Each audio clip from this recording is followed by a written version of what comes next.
Welcome to How They Won. I'm your host, Bob Burns, and every week I get successful real estate professionals across North America to share their secrets of success with you. This week, we're doing something a little different. Last week, I was invited to appear on the Real Estate World podcast with Scot Pekarek.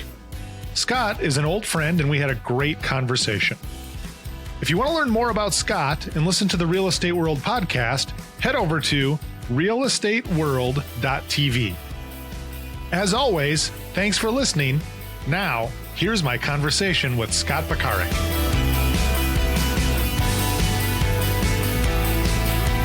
This week's episode is brought to you by Leaders Edge Coaching. Full disclosure, I am a trainer and a coach with Leaders Edge, but like you, I can choose to do business with anyone, but I choose to work with Leaders Edge. Leaders Edge has the right experience, knowledge, and tools to help you take your business to the next level. Whether that means closing more transactions, or improving your work-life balance, or building a team the right way, the coaches and staff at Leaders Edge can help you achieve your goals. For more information, email coaching@howtheywon.com. That's coaching@howtheywon.com.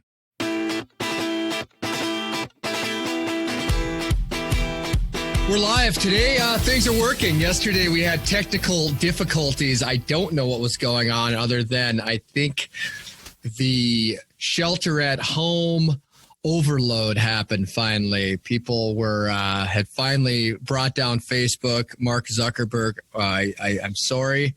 It finally happened. We thought our brother would do it about 10 years ago. He did not. Eventually, Abe Pekarek was going to do it. Yeah, eventually one of the Pekareks was going to do something bad to Facebook. We have a really special guest today. It's an individual that I worked with in a former life. Yes, I do believe in reincarnation. When I say former life, I meant that literally. It was a former life. But no, a really great guy. We're going to bring him in right away, and then we're going to talk a little bit about the real estate market. But also, we want to every day as we do the Corona Chronicles. We want to talk to real people and hear the real stories about what's really going on the ground. And the great thing is that we have guests that are literally all over the country and all over the world on this podcast. And we're going to look at this 6 months from now, hopefully fondly, and say, gosh, was that a crazy time? And I'm glad we're through it. I'm glad everything's back to normal. Probably will not be back to normal, but we hope it's a little more resembling normal. It'll be the new normal and stuff. So today is April 1st. I want to say that because in podcasting, in the podcast world, the world of creating content, so much emphasis is put on creating evergreen content.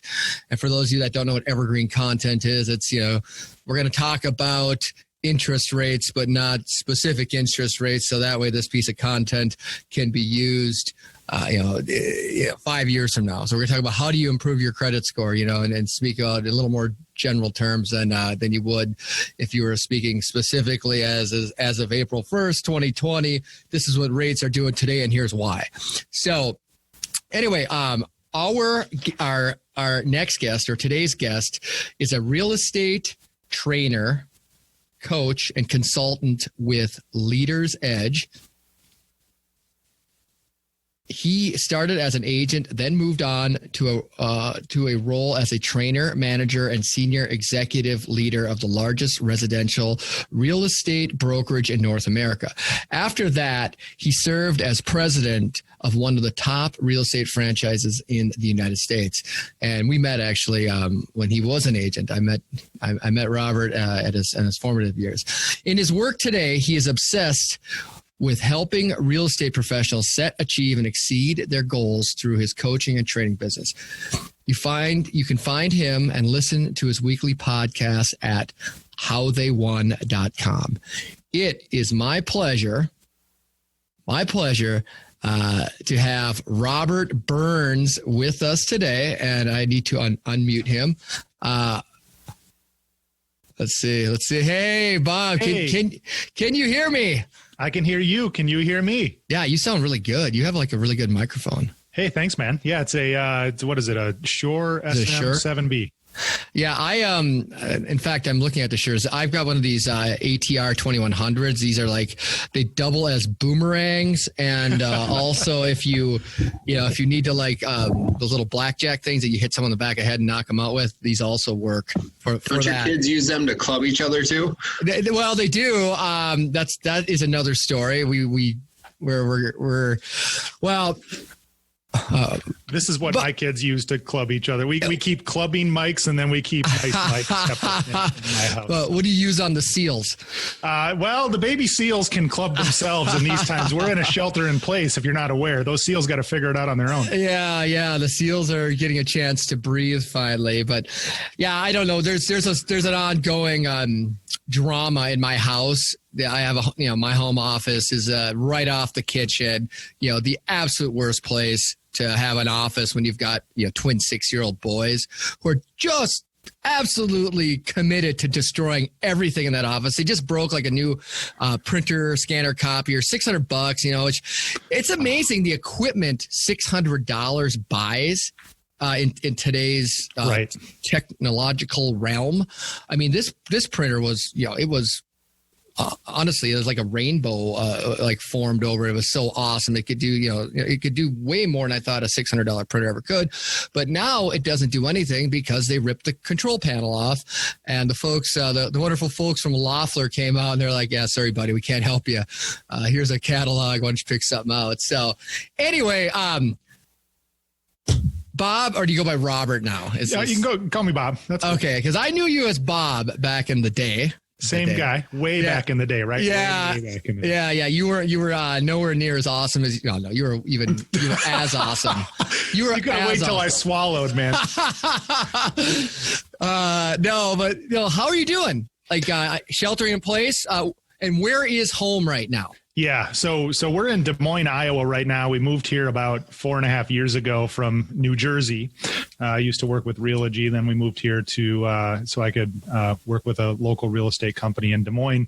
And I got to tell you, we are far. You're still in Minnesota, right, Scott? I am still flyover country, right here in the bunker in Minnetonka. So here in the deep south, central Iowa, we're not as far along in this as you all are. We've been kind of slow to react.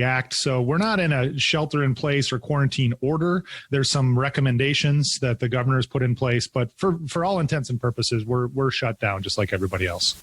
Well, haven't you kind of like made a decision to shelter in place or social distance just by moving to Iowa? Is that like kind of I mean, I love Iowa. Don't get me wrong. I have I was best man and one of my really good friends. He was on Saturday. He lives in Des Moines or cool. Altoona, I believe. So yeah. So no, it's a great place. In fact, I have only spent one night in jail in my life. I was going to say, there's got to be I've heard this story, the Iowa wedding. Maybe that's for another episode. You've heard of the Red Wedding on Game of Thrones? Well, this was its Iowan equivalent, okay? So that's a story for another day, I believe. We'll tell it. But yeah, I want to hear the story at some point. We'll have to have an episode too. But yeah, it is kind of social distancing. It was a big change moving from New York, New Jersey, greater New York metropolitan area back to the Midwest. It was funny growing up in Minneapolis. All I wanted to do was get out of Minneapolis and get to a bigger place. Right. And, 10 years later, I'm back to like a really, really small place. So it's been really cool for the kids. I've got 10 and 12-year-old boys. And I tell you, living here, except lately, has been like Norman Rockwell. We turn them loose on a Saturday morning and we don't see them again until, the street lights come on at dinner, like how we grew up. And that's been really, really cool. It is funny though, like you mentioned that, like you wanted to get away, because I grew up on a dairy farm, central Minnesota, and I thought, okay, I got to get out of here, and then I'm going to go here, and I'm going to go there, and it's as you get older, you're kind of like I keep looking for what I want, and it's kind of like the Wizard of Oz, where everything you were looking for is right in your backyard, and you feel kind of like sheepish when you come to that realization. But I guess maybe that's the process, right? You have to sample the grass, It's about the journey, as they say. And you know, like, growing up, they tell you that the adults tell you that, or whoever tell you that. And you're like, yeah. Okay, boomer. And then it turns out that it really totally is about the journey. It's crazy how we come to learn the things that as we get older, we're open, I guess. Yeah, it really is fascinating. Once you open your mind up and actually start, and have that actual self-actualization. Oh my gosh. Let's get that out of the system here. So how did you what brought you? Okay, so you went to New Jersey. That was to. You're going to test my memory because I remember when you left. Right. Yeah.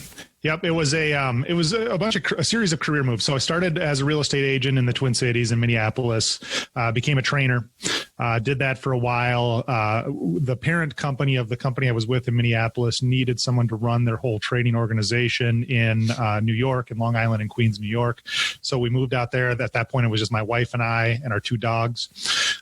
Did that. That was in 2006. We made the move. And then, of course, 12 months later, we're in the Great Recession and 1,500 miles from home. So that was a trial by fire. After I ran the training department there for a while, then flipped over to the operations side. They gave me a branch office that they were going to close, essentially, that was failing. They're like, hey, what can you do with this? So I managed very quickly to, start retaining the agents that were leaving, recruiting the agents that had left to come back.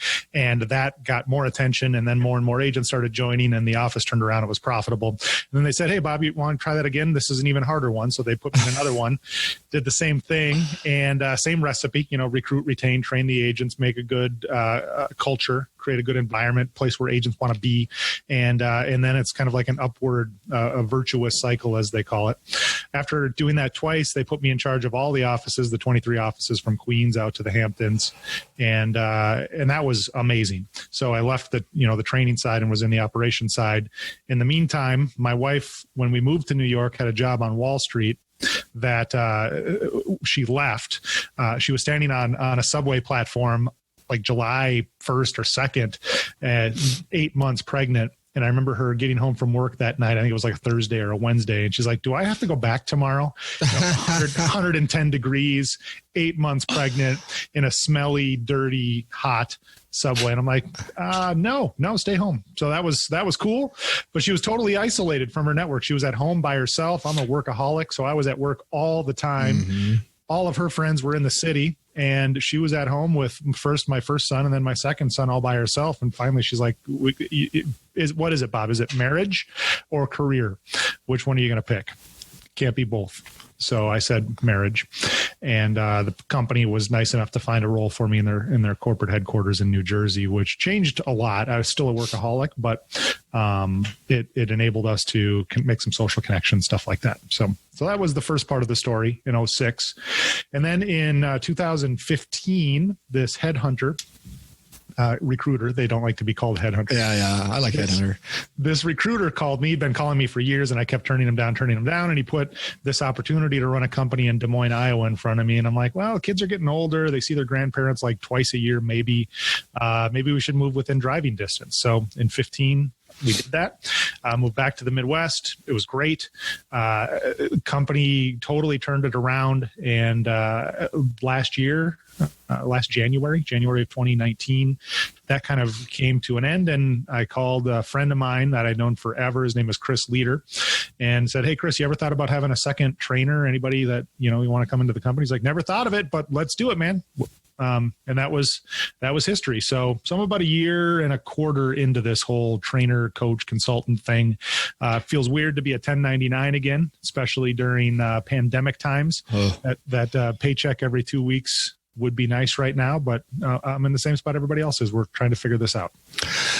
Yeah, I mean, it's if you would have 3 months ago said we'd be in this situation, I think most people would have laughed in your face, said you're crazy. Right. There's no way that the world, the greatest economy of all time is going to have the gravel thrown in the gearbox and just gum this thing up and see hundreds of thousands of people laid off daily. This is, and there's a lot of people. Well, let me back up before we go down that rabbit hole. But you mentioned a couple of things. The fork in the road where your wife said, you have to decide, do you want to, be married or have a or be married to your career, basically. Right. Well put. And so many entrepreneurs struggle with that because they have that fire, that drive, and that desire to, take a certain level of productivity and raise it, right, and elevate it. That's what entrepreneurs do, right? There's a certain amount of potential in there, and the goal through entrepreneurship is to try to increase it, and a lot of that is it's the process of creation that is just so. It's so alluring and so seducing to you that, and you never are done. Right. Right.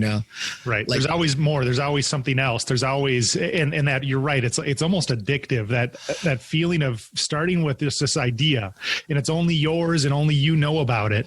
And then slowly you kind of develop it, and a couple more people find out, and a couple more people find out. And suddenly the idea stops being an idea and starts turning into something real. And before you know it, it's this huge thing that's actually impacting other people.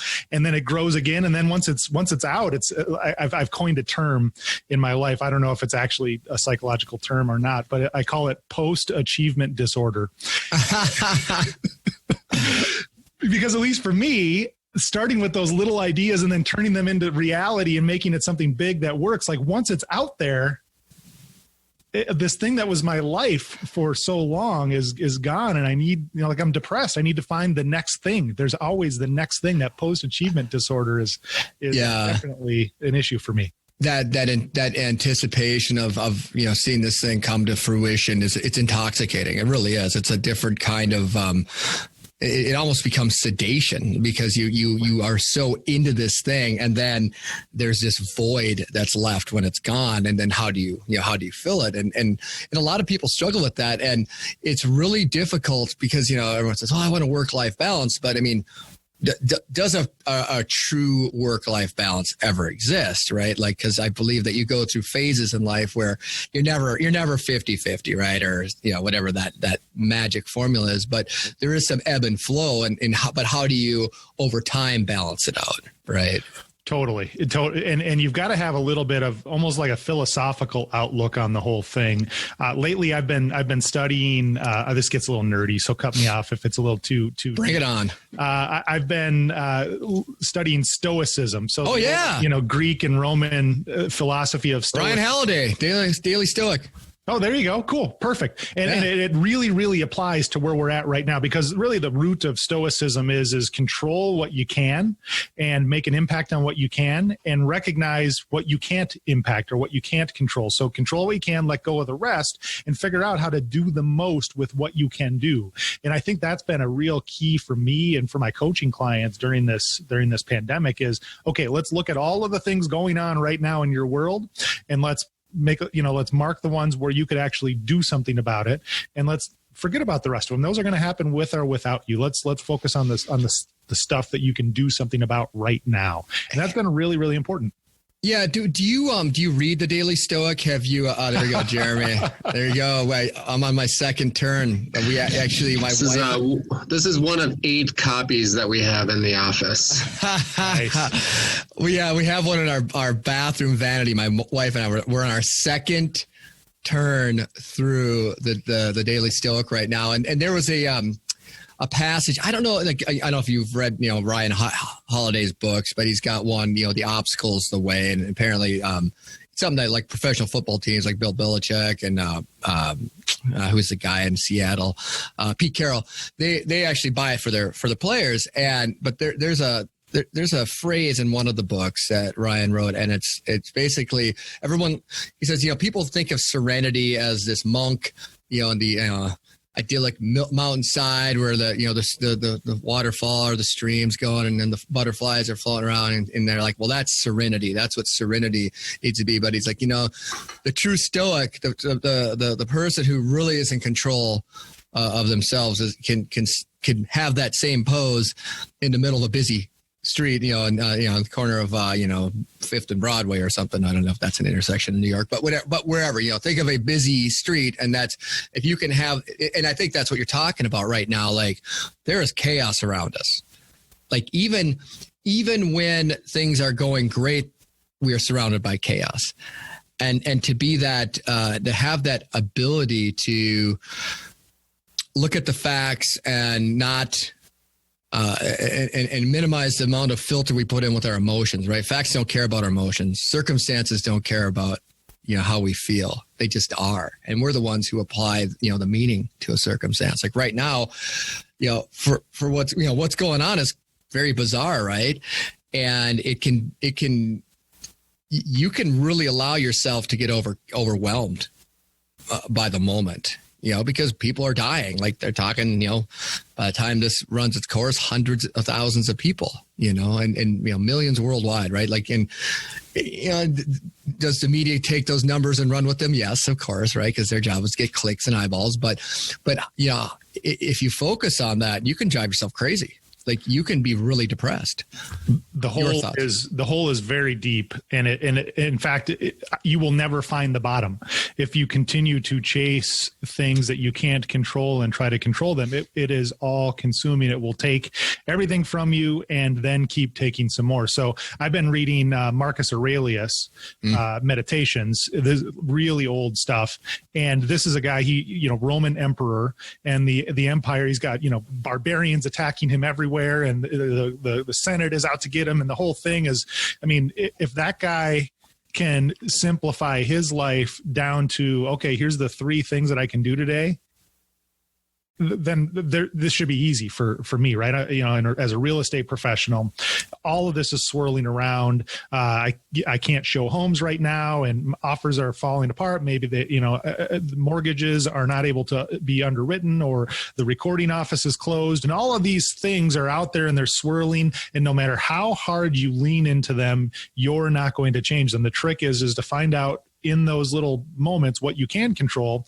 Be open, be creative, be positive, and don't go chasing around things and fighting against things that you'll never win. And what we're finding, at least in the agents that I'm working with, is they are either finding a way to make things happen, or they're making a way to make things happen. People are still buying houses. People are still selling houses. There's a lot of them. I grant you that, but we're figuring out a way to help people achieve their goals. The real thing that you can control right now is your relationship. So this whole social distancing thing, I'm encouraged. The key word is not distancing. The key word is social. You can still use this opportunity to nurture and build on the social relationships that you have. So one of my coaching clients what she's doing is she's totally flipping her database upside down. So she was taught, you've got your A+ clients, the ones that refer business to you over and over again, and they'll always give your name. And then you got your A clients who will use you when they transact, and your B clients and your C clients, et cetera. So you spend most of your time focused on the A+, a little less time on the Bs, a little less time on the Cs, and then everybody else when you get to them. What she's done is she's flipped it upside down. And the people that she was not focused on at all, because they're not like these repeat referral type people, right now she's got nothing to lose. She's got time. They've got time. And reaching out, making phone calls, Facebook messages, whatever. She's connecting with these people who have historically in her database been lower in the referral sense to work with her, and she's uncovered all kinds of opportunities for whenever the sun rises on a post-COVID-19 real estate market. There's all kinds of gold she found in those supposedly lower value contacts in her database, because she found, hey, here's something I can control. I can control the people I talk to, and I can keep the social and social distancing. And that's what she does for her job now. She can't go out and show houses. She's on the phone with people in her database, and it's transforming her business for the day the sun rises on a post-COVID-19 world. It's exciting. Right. Yeah, no, I think that's great. That's awesome, because, no matter what you do, and if it's real estate, awesome, right? So that, first we're real estate guys, but people are looking to be led right now. They're looking for stability. They're looking for somebody who can make sense of what's going on if you look at the CARES Act that just came out. Mm-hmm. Well, the problem with the CARES Act is it's a $2.2 trillion bill. And if you don't know like how many zeros that is a very big number. 2.2 doesn't sound very big, but when you think about how much money that is, it's astronomical. But the problem with the bill is that it needs to be unpackaged, right? I think it's 800 and some pages, right? So for the layperson, you're like, well, how does that even apply to me? So, if you're a real estate agent and you've got, new clients, don't play accountant, don't play financial advisor, but partner with a good accountant. You'll be that voice of reason and that information source, even if it's just a referral. Like I have, dozens of people, and I'm not exaggerating, who have come to me, small business owners who have come to me and said, look, you seem like you know what you're talking about. I'm like, well, that's a good act. But with this, because I have made it my mission to understand how people can get help right now. Like whether it be, a person who got laid off, someone who's, stay-at-home parent, which that's a tough job, by the way. I do not have the temperament nor the ability, the patience to do that job. And I have so much respect for, my wife right now who's home, homeschooling the kids with the help of the school, kid, 2 6-year-olds, but I couldn't do it. I just absolutely couldn't do this. I have so much respect for teachers and people who stay home with their children, but the goal here is to unpackage some of the stuff and say, when someone comes to me and says, hey, here's my situation, I can say, okay, I understand where you're coming from. Here's a few options that you should look at. And here's a couple people you should talk to, because, what does that have to do with real estate? Well, nothing directly, but you know what? The sooner the economy gets moving, the sooner people can get back to work, the sooner, everyone's going to be happier. Number one, people are going to have some money in their pocket. Number two, number three, if they have money, they can go out and spend it. And, we can support all the restaurants that, some of which may not reopen. So my, part of doing this, reaching out too, is to have a daily, soapbox, I guess, for lack of a better word, but it's our podcast, but to be able to get the message out to people and say, look, if you're scared, I get you. I'm a little scared too. Or if you're confused, I get you. If you're a little frustrated, you're not alone in this. So I think that's huge. And so I've been doing an almost daily Facebook live thing where I'm talking about what I'm thinking and what I'm sharing with people. And I've tried to be really, really transparent on that whole thing. So for me, the biggest thing that we implemented in my family, like day one of this, was a super detailed daily time blocked schedule. And I wake up at the same time every day. I get dressed, take a shower, get dressed, do the whole routine, Miracle Morning. I don't know if you've read that book. That's a great book. Hal Elrond? Yeah, Hal Elrod. Yep. And so you do the Miracle Morning, and then my kids are up. They have breakfast, and we start our homeschool. And for the most part, my wife is delivering that, but I'll step in and teach a class here and there. I'm working on my business. I'm coaching. I'm talking to people. I'm doing my videos. But I'm going to be totally transparent with your listeners too, Scott. I've been on this. We've been on this, and we've been doing great for the last two weeks, however long it's gone on. Yesterday was a really bad day for me on that schedule, and I think this is really, really important. Fell off the schedule completely. Woke up not feeling it, and it was I didn't do anything that I wanted to do. I did one thing, and that was I was able to get through to my mortgage company after 5 hours and get a forbearance. So 5 hours on hold with the mortgage company. 5 hours. 5 hours with the headset on, walking around my house, kind of trying to help out. The lady I talked to said 8,000 calls a day is what they're fielding at my mortgage company. 5 hours. Tell me never to get in a staring contest with you. Holy cow. But here's the thing. I've got the reserves to pay the mortgage. It's not a financial issue at all for me. I'm trying to take the same advice I'm giving to my coaching clients. And that is right now, if you're a small business, if you're a real estate agent or a real estate company owner, cash flow is your number one priority.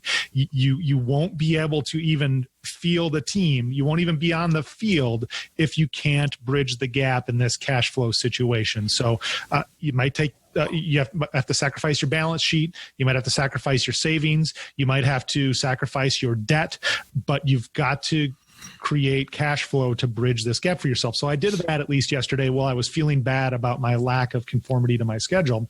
And the cool thing that happened, Scott, I kind of took a left turn there. Hopefully we can. That's fine. The cool thing that happened is I woke up today totally ready to get back on track. I kind of allowed myself to have a bad day yesterday. And today when I woke up, I didn't have to start from zero. I only kind of fell back one little click and we're right back on the routine. We're right back feeling good. We're feeling positive. And what I think it is, have you ever done endurance sports? Have you ever run or biked or done anything like that, Scott? 4 miles this morning. 4 miles this morning. 4 miles last night. Yeah. So as you can see by looking at me, I'm kind of like off the wagon on that whole exercise thing. But for several years of my life, I was a triathlete. And triathlon, for those that aren't familiar, is swimming, biking, and running all in the same day at various distances. I'm a pretty good runner. I'm a really good cyclist. I am a terrible swimmer. I'm not a good swimmer at all. I can get back and forth across the pool. Same. That's about it. But you got to swim a 2-mile swim. And for me, getting through the swims was only about getting from where I am to the next buoy. And I would, in my head, I'd be like, okay, when I get to that buoy, I'm going to tread water for a sec. I'll flip over on my back. I'll take a rest. But what happened every single time is I would get to that buoy and then the next buoy would just be off in the distance. Like, I'm not going to stop here. I'm going to go to that next one. And that's where I'll rest. And that's how I got through, a 2-mile swim as a person who can barely float. I think having a time block structured schedule works the same way. You could be having a bad hour or even a bad day, but all we're trying to do is to get through the current block so we can start the next block. If you zoom out too far during this whole thing, it can get pretty disheartening pretty fast. So I recommend that you kind of close your world down. That's good mic technique, isn't it? You shrink your world down and you just try to get to the next landmark for yourself. Set a bunch of little tiny incremental goals and stay focused on just getting to the next one. You don't have to get through this whole thing. You don't have to focus on the long run. You just got to get to the next incremental mark. And I think that is so, so important. It has been for me, and maybe it is for some of your listeners. Yeah, no, I agree. It's a surefire way to just like say this is too much and give up is to look at everything in its enormity and say, oh my gosh, like where am I, how am I even going to do this? You got to break it down to its smallest, most atomic level and then just work. It's Al Pacino in Any Given Sunday had the speech about the inch, right? Get your inch. Life is about inches. Sometimes that first inch is getting out of bed, at the time you said you're going to, it doesn't matter, roll out of bed, throw some cold water in your face and just start moving. And motion creates motion, right? It's that inertia that bodies and at rest, stay at rest, bodies in motion tend to stay in motion. You've got to get things moving. And I love your idea about blocking the calendar out, right? Because the worst thing you can do right now is have a clean sheet of paper and look at, this is my day. And you know what you will do? You will do exactly that. That's what you will get accomplished. Like one of the exercises I do, and you probably do this as well, but gratitude in the morning. What is write down 5 things I'm grateful for. 5 things I did yesterday that were positive, right? So you have a positive focus and a gratitude focus. It changes everything. I got away from that last week. Bob, it was a disaster. I was crabby. I was, focusing on all the wrong stuff. And what that does is it trains, when you do a gratitude focus and you start your day that way, it gets you thinking positive. It gets you thinking about good things and things that it gets your mind moving towards, okay, I'm really thankful for the fact that I'm alive today, because a lot of people take that for granted. That said, hey, I'm here and I'm alive. I know maybe less so now because of what's going on with the COVID-19. But I guarantee, and I've done it where I've just wake up crabby and feel sorry for myself, and then I'm like, well, you know what? You just wasted a day. and you know this. I mean, I was diagnosed with a brain tumor in August of 2019. And I'll tell you the first thing I did and I was in Laguna Beach, family vacation. Yay. Like we were just supposed to be in Florida. Every family vacation I was supposed to go on my wife was in the hospital on Thanksgiving when it was a family vacation. So we're just, but I laugh about it right now. I'm like, nobody plan anything when I've got a vacation scheduled. But the morning after the diagnosis, I remember just waking up. I did a video, and I'd just been to Tom Ferry's summit, and there's like do more video, and the video I did that next morning was one of gratitude. I said, you know what, I'm alive. Like I don't care. I don't know how long this is going to go away. It's, what the outcomes are. I don't really care.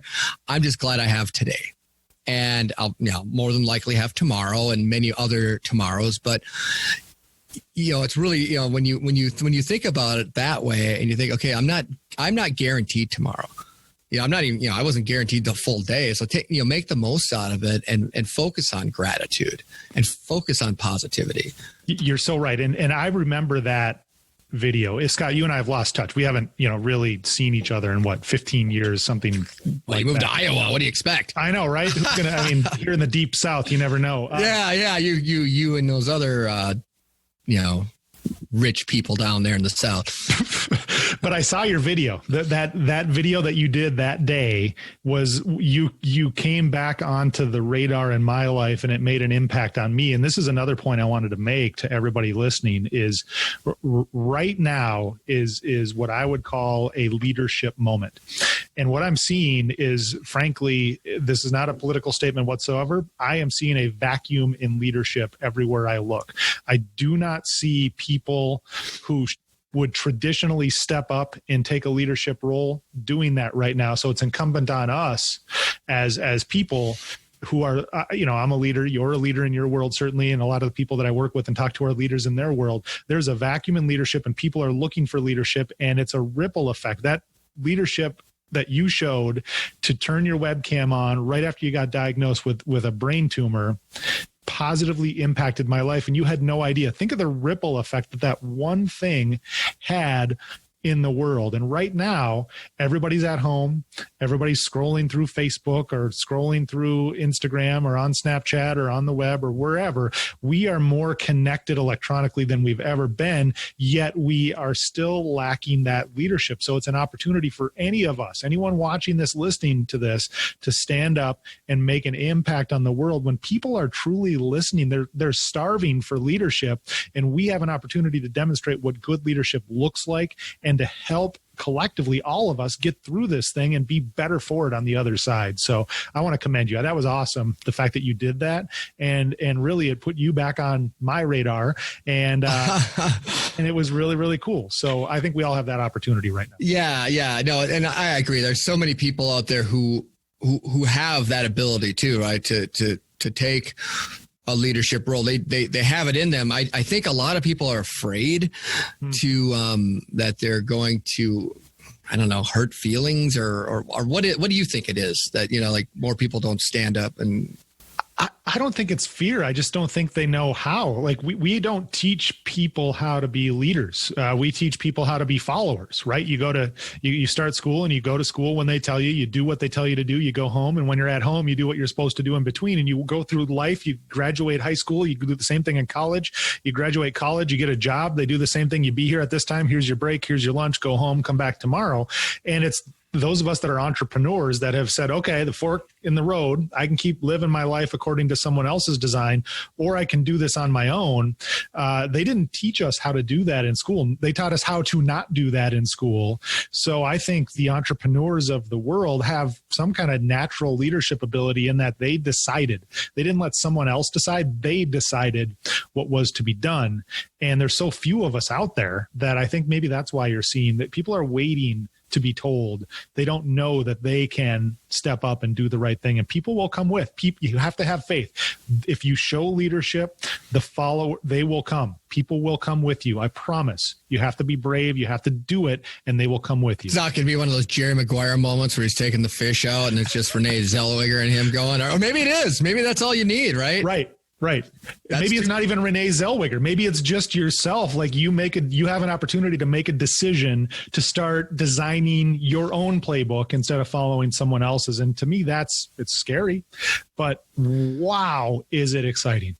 Yeah, that's interesting. You say that too, because I think back to after high school. Like I didn't even sign up for college like the first semester out, and I didn't know what I was supposed to do. Right. I was lost.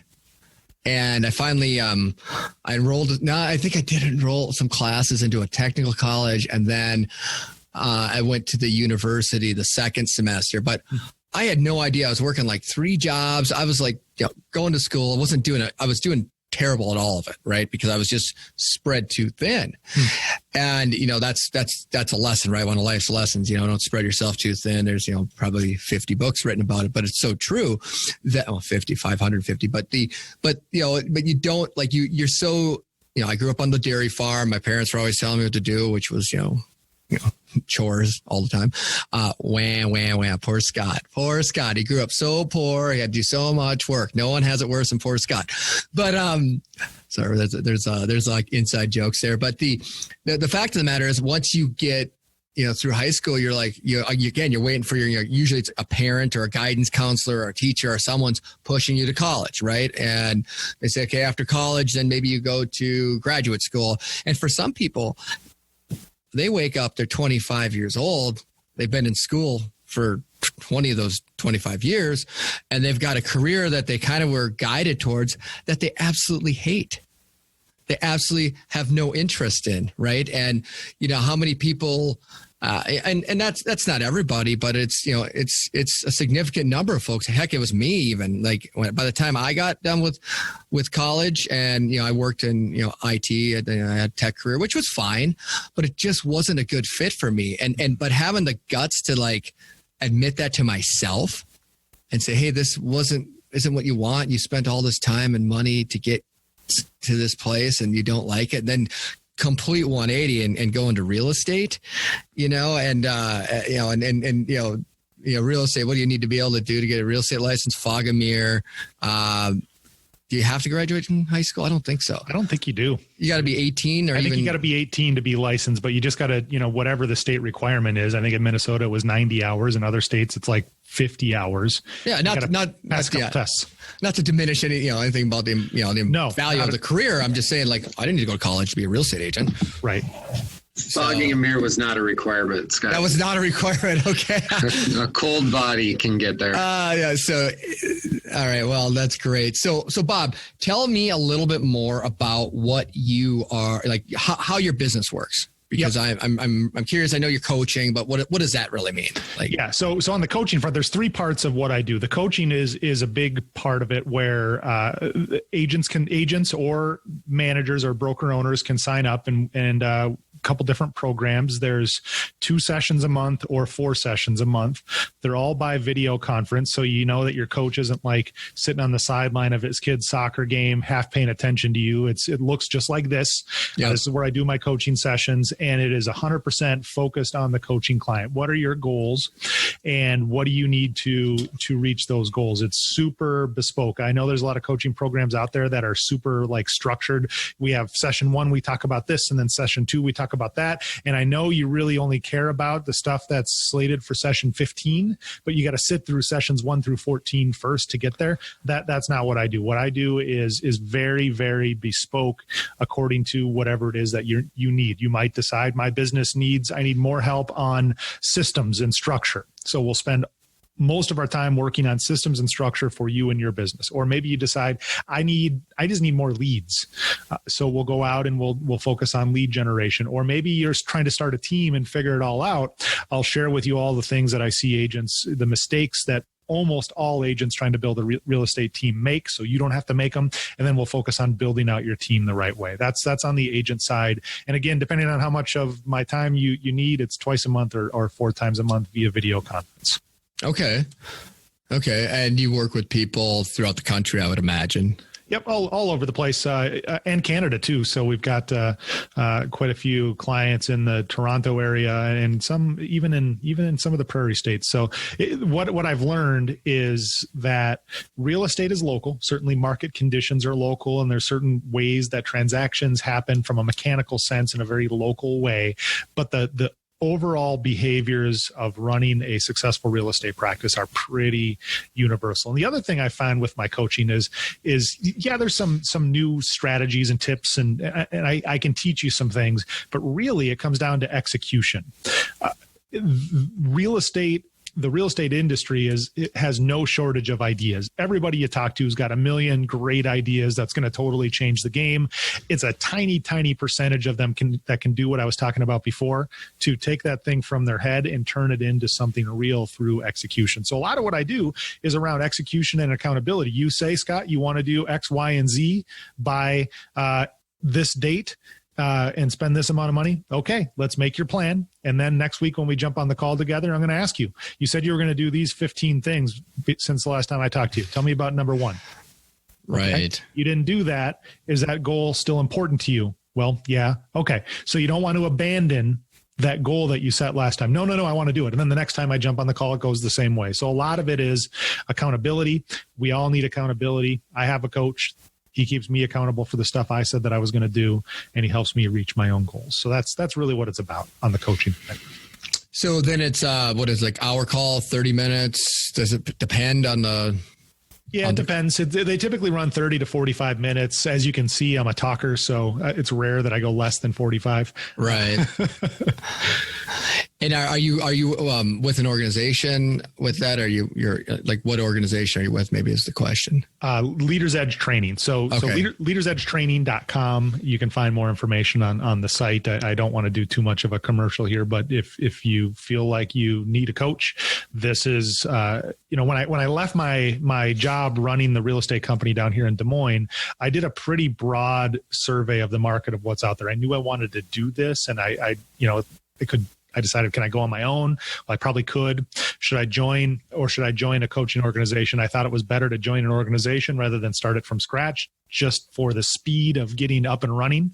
And I looked at everything that was out there. And the reason I joined Leaders Edge is because of that bespoke kind of way the company is run. It is all about the needs of the client on that day and that time, and not forcing a square peg through a round hole.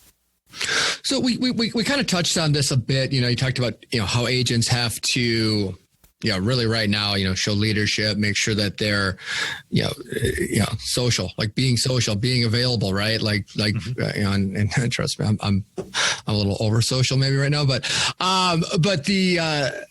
what are you seeing? Like, what are the biggest challenges people that you're seeing, like throughout the country, Canada, whatever, North America, I guess for that, the biggest challenges are really staying disciplined. It is so easy to get off track right now. And, my yard looks really crappy. I'm going to go do some yard work instead of making my calls. Or my kids are going nuts.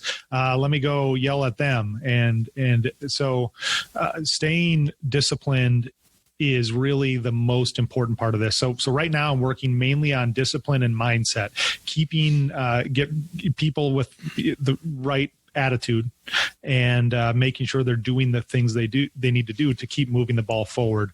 It's so easy to get complacent right now and fall behind. And here's the thing. Here's what I'm telling everybody. And this comes from my experience going through the last recession. This is totally different. This is not like the last recession at all. It happened instantly. It wasn't this slow grind down. But what I learned in the last recession is the people that worked, the people that hustled, the people that kept doing the business and innovated, they were creative, they stayed disciplined, were the people that shaped the way our business works today. So every time we go through a recession, every 10 years or so in real estate, look back 100 years, it goes like clockwork. About every 10 years, we go through a recession. The people that worked and were successful through the recession make the rules for how the next upcycle of the market works. So if you sit back and wait until the light turns green again in your business, you're going to be so far behind the people who kept working and figuring it out and being creative through this whole thing. for example, look at social media.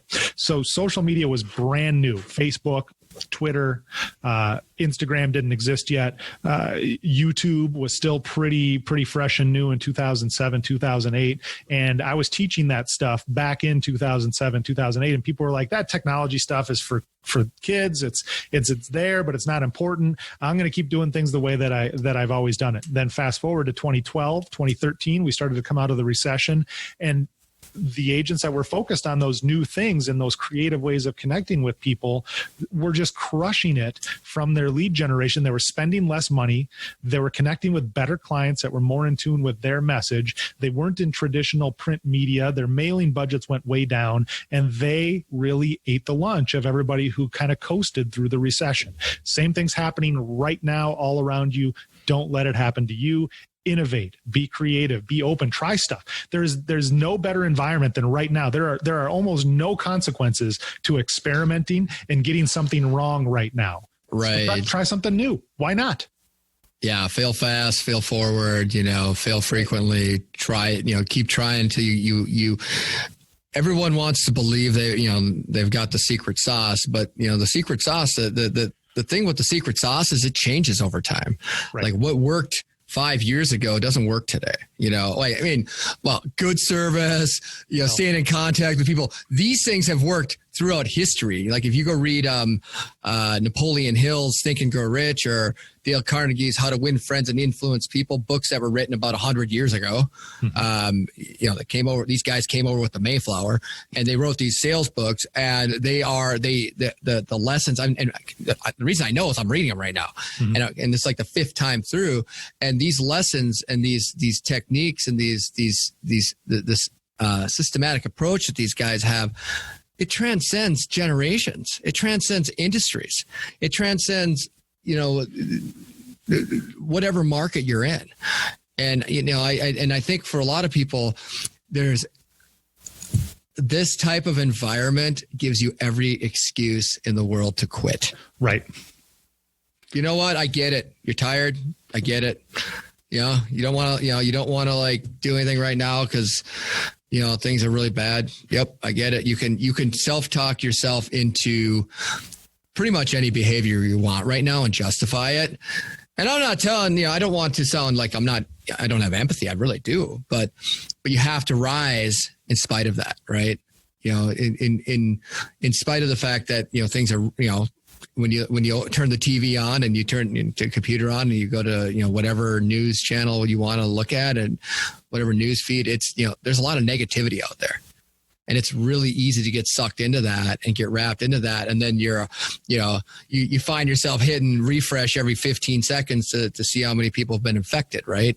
It's just like, right. And I'm not saying it's not a big deal. It's just that, we're going to get through this, right? I don't know when, that's the problem, right? We don't know when, we don't know how, we don't know what, where we're going to be, but like people, we are going to get through this. And, I think, we better be ready to rock and roll on the other side and be ready to rebuild, this economy. And I'm excited for that. I don't like social distancing. I like being around people. I hate this right now. I hate it. Hate it. I want to be around people. I want to hang out. It's my favorite thing to do is be around folks. And right now well, let me ask you this. This is a segue. I'm pontificating, but what are you seeing the impact on showing? So are people adapting, or what are the more creative things people are doing to show properties? Because there's still business being transacted. Right. So just this morning, I actually attended a virtual showing where a listing agent had her seller walk through the house with her cell phone camera on. No one was in the house except the seller, and the agent kind of narrated her way through the seller's walk through the house. So that was a virtual open house. What I'm hearing is people are actually doing that in a private one-on-one way. And this comes down to being creative. So we get the buyer's agent and the listing agent get together on a phone call and set up the showing. And then the listing agent talks to their seller. buyer agent talks to their buyer, and we set the ground rules, right? So the listing agent tells the seller, here's what we're going to do, and here's what we're going to say, and here's what we're not going to do, and what we're not going to say. We still need to stage the house. We still need to have the soft music, travel channel on mute, open the blinds, stage, all that same stuff that you would do to stage the property in real life type thing. And they get the seller to stage it there. Then the buyer's agent goes to their buyer and says, okay, we're all going to be on a video call together. You, me, the listing agent, the seller. I want you to treat this just like you would treat it if we were showing a house where the seller was still present, where they didn't leave. So you're not going to give away. You're not going to tip your cards. You're not going to really comment on anything. You're not even really going to strike up a conversation with the seller. We're there to see the house. Then you and I will have a private discussion after this is over. Listing agent and seller do the same thing when it's over. Buyer likes it. Buyer writes an offer with .loop or DocuSign or whatever your system of choice is. And buyers are writing offers and going under contract to purchase listings sight unseen without seeing the house. Scott, that's how my wife bought this house. So I came to Des Moines about 2-3 months to work. Before my wife came, she was still in New Jersey. I went out and I looked at 13, 14, 15 houses. When I got into this house, I turned on my webcam and my wife watched in New Jersey and she said, yep, let's do it. Let's make an offer. So this is nothing new. This is old stuff that we've been doing a while now. But what I think is happening is the agents that could afford to ignore it can't afford to ignore it. And they've come to the table and they're trying to figure it out. Right. I think that's, there's a quote, rotten fruit falls first, meaning that, if there's I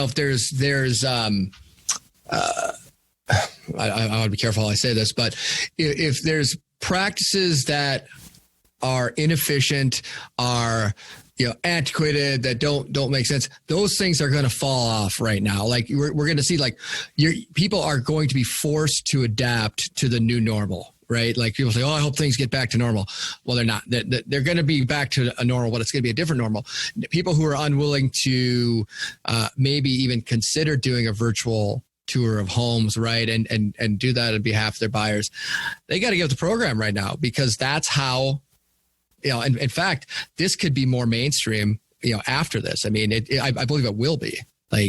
I agree. I think the way real estate is done is going to fundamentally change when this whole thing is behind us, because what we're doing right now is discovering there are some better ways. Rather than going out and schlepping your buyer around in the back of your car, or having them follow you in their car and showing 15 houses like I looked at before I bought this one, the buyer is going to whittle down to their top 3 or top 2, and we're going to go see those in person. And maybe the first time we see them won't even be in person. It'll be via a video call. So this will force, I've been preaching efficiency with working with buyers for the sake of the buyer long before this whole thing was over. Nobody wants to drive around and look at 15, 20, 30, 40, 50 houses. They want to find the house. So this is nothing new. This need has always been there, but now the agents are being forced to become efficient in the way they deliver that service and meeting the buyer's needs. I think that'll stick around. I think electronic contracts are here to stay. They're not going to go away. I think video conferences like this are going to be a huge part of the way business is done in the future. I think outside of the real estate world, I think a lot more companies are going to be able to shrink their corporate footprint, their bricks and mortar expenses, and have more work from home arrangements, either part-time or full-time working from home.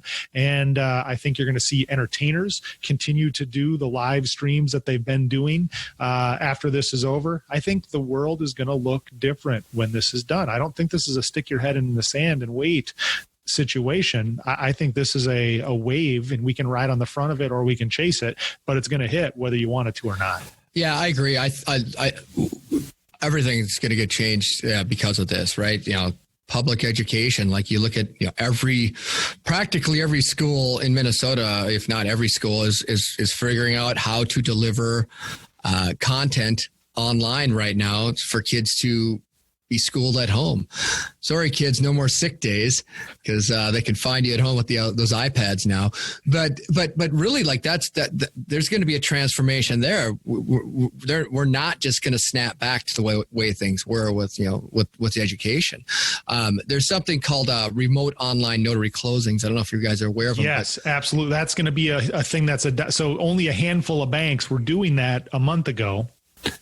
After this is over, I think you're going to see every major bank accepting electronic notarized signatures. I agree. I think it would be foolish not to. I mean, it was foolish that they didn't before, other than they just didn't want to do it, right? They didn't people go to closings, they drive to the closing, and there's the closing can be fun, but there's as someone who personally transacts a lot of business, for me, I don't need to go to a closing. I would just soon, if you could send me the documents the morning of or the night before, and I can just, put my mark on them all, that's fine with me, particularly if it's like an investment property. I get there's still some, the charm of going to a closing and being there in the room and stuff. But yeah, that's one huge change that I think is long overdue. The virtual showings, that's also awesome. Anything else? What about Matterport? I'm seeing more Matterport, but I'm also seeing some pushback from Matterport. So Matterport, for those that don't know, is a 3D rendering of a property. You bring a special camera into a house and you set down the device in the room. It scans the room and it puts together a 3D walkthrough. Some of my clients have really embraced that. It used to be kind of like it's expensive, so they only did it on higher end listings. Now we're putting them on sub $200,000 listings have Matterports. Now, in some cases, and other agents I've seen just totally push back against it and not like it. Where do you stand on Matterport? I like it. Do I? We do them. We do them a lot. In fact, I think my brother's uploading one right now to a Facebook ad. But we also do aerial, which for me is kind of like one of the things I like. I don't know if sellers, there you go, Jeremy. If sellers appreciate the aerial photos, I like them. So I like to put them on all of our listings.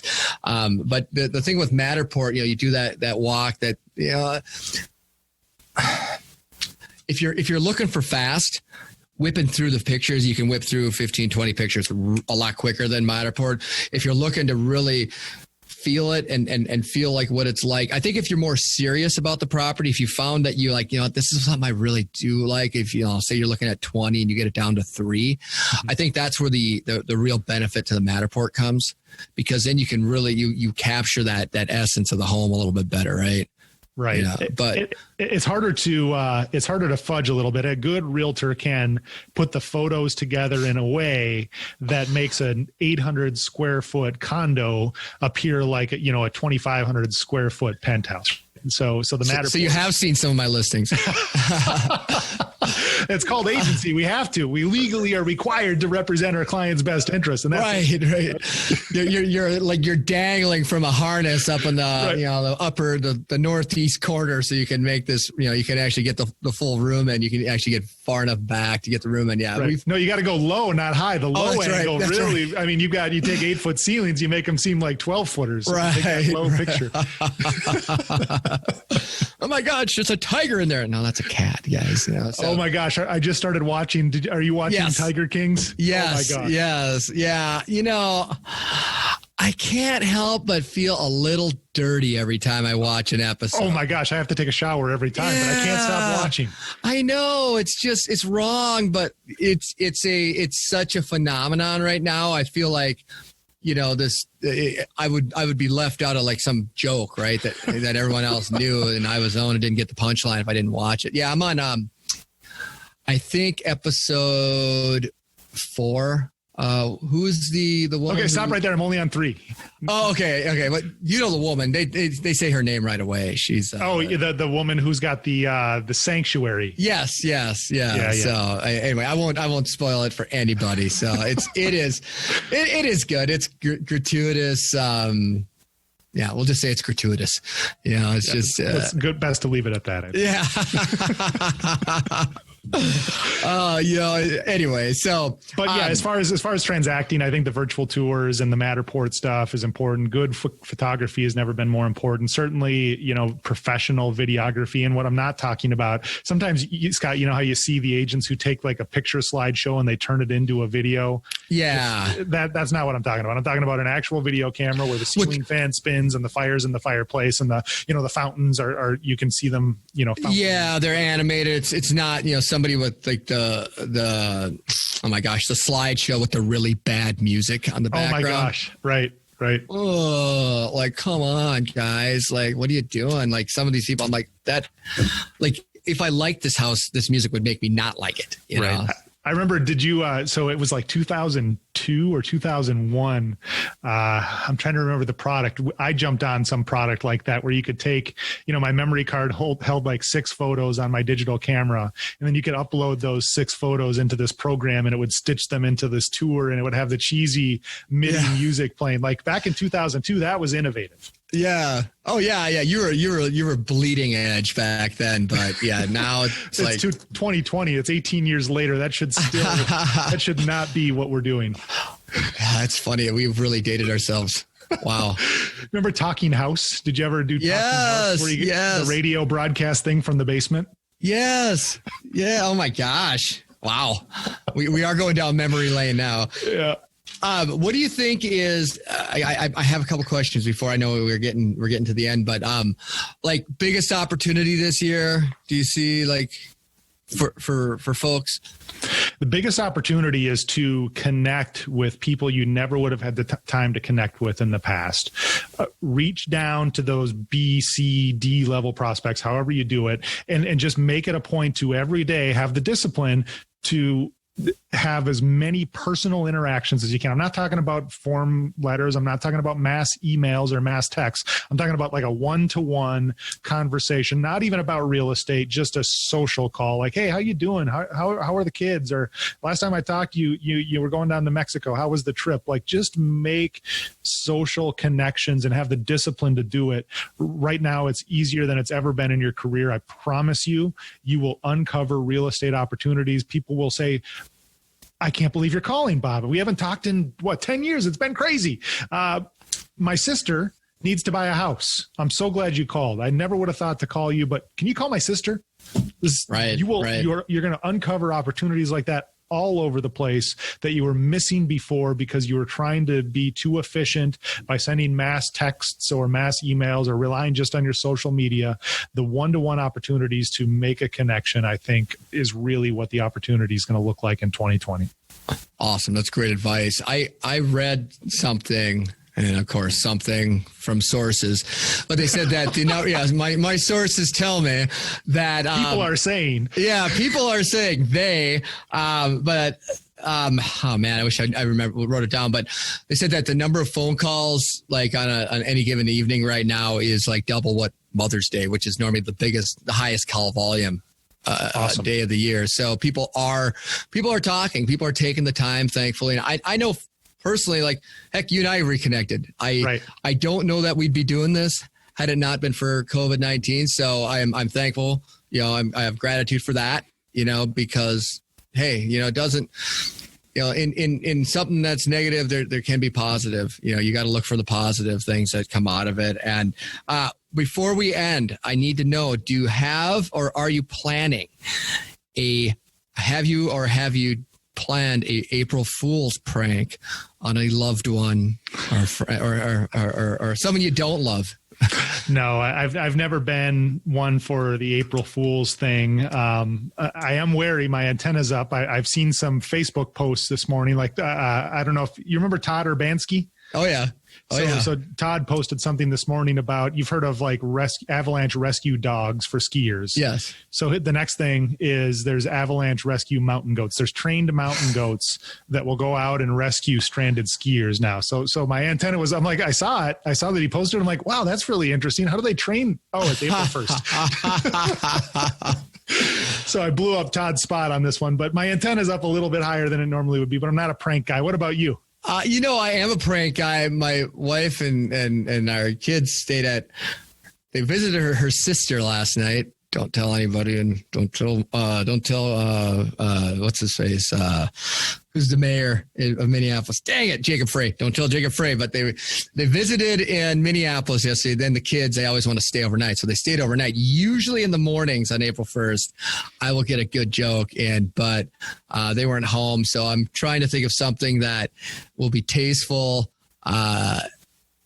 tasteful and not, actually irritate my wife when I get home. So we'll see. I usually come up with something pretty good, but my wife got it wasn't an April Fool's joke. It was, we're trying to do some kind of homeschool thing. We're trying our best, but we're not into it. So for science class, we've got a green belt behind our house. So there's a walking trail and there's a creek on the other side of it. So she took the kids for science class down to the creek, and they found some clay, and they came walking up the backyard with like buckets of this creek clay, and they brought it into my kitchen and we're trying to like mold things out of this creek clay. Scott, I'm still scraping clay bits off of my cabinets. And I asked my wife, I'm like, so what was the lesson here? And the lesson was watch Daddy clean up the kitchen. That was her April Fool's joke. Patience. Yeah. Well, you're a patient guy, though. I don't know that I would have had the same reaction. That's all a farce. I am not at all. That's the character I play. That's on the TV. Facade. Yeah. Sure. Oh, well, awesome. Well, thanks a lot, Bob. This is awesome getting caught up. So people like listening, they want to get in touch with you, if they're interested in coaching or whatever. What's the best way? The easiest way is to my website where I host a podcast like this. We publish every Monday. It's called How They Won, HOWTHEYWON, howtheywon.com.